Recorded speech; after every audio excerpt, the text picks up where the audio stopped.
welcome to the pursuit of truth. As you see, it's in the morning and it is slightly misty. I don't know if you can see that mist that well. Just quick stream today, podcast, whatever you want to call it. First thing is today we find out who the so-called UK next Prime Minister is going to be, Boris Johnson, Jeremy Hunt.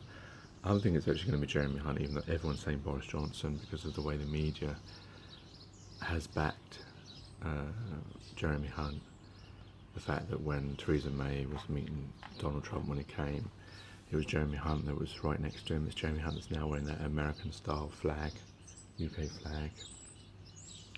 The way that they've rubbished Boris on the newspapers, to me both of them are just equally as bad, and it doesn't really matter to me anyway. But I'm expecting it to be Jeremy, not Boris, but who knows. I wouldn't be surprised, let's put it that way, whereas everyone else will be so shocked because Boris has been the front runner. Then the more important thing is I was listening, I saw it on Facebook actually, it was InfoWars, and it was about, what's his face, I always forget his name, there's all the birds fly. I was talking to Dr. Andrew Wakefield about the film Vaxxed, about the MMR vaccine and its link to autism and his discredited Lancet paper. It was interesting when you listen to him, it seems reasonable, and then he's talking about the CDC whistleblower Dr. Thompson, and it makes you think that, okay, there is something very dodgy about this MMR, especially when it comes to so-called African males. Then when you try to do a counter research on Google, you find lots of people who question Wakefield, they question Thompson, they question how the information of Thompson was used, that he didn't say he wouldn't use vaccines, he also, that there's information they claim that nullifies what Wakefield is trying to make out in the film Vaxxed. My problem is from a truthful perspective, you could look at that story from both angles and get enough information from two different sources that contradict each other.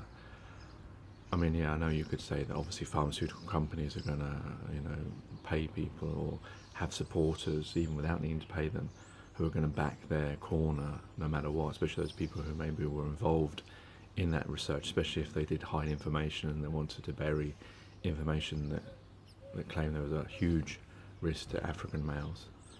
But the problem is from a person's point of view, looking at all this stuff, you can find enough information from both sides, and then you don't know which side you believe. Then it becomes, confirmation bias.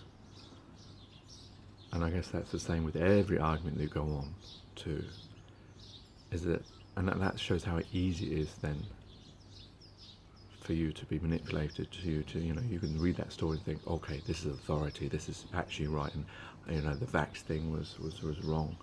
Because there's millions of other stories that counter that. In a world full of lies and lies, how do you know the truth when the truth is so slim compared to the lies? It's very difficult. And then of course it's easy then to be misled and manipulated, either way around, to believe in fake news or false stories, or how do you know truths and lies in this world? It's very difficult. Anyone who says they really do know them is probably lying to themselves. But it's really difficult. That was the thing I was looking at recently, so I don't really know what to believe now. I suppose the thing is, you only really know it when it happens to you, personal experience, and then you can say, okay, that vaccine, after my child had that, something definitely happened, and then you can say, you've got some kind of proof, as it were. I mean, it's very difficult in this world when people can lie to know the truth. Take care, take it easy, God bless. Peace.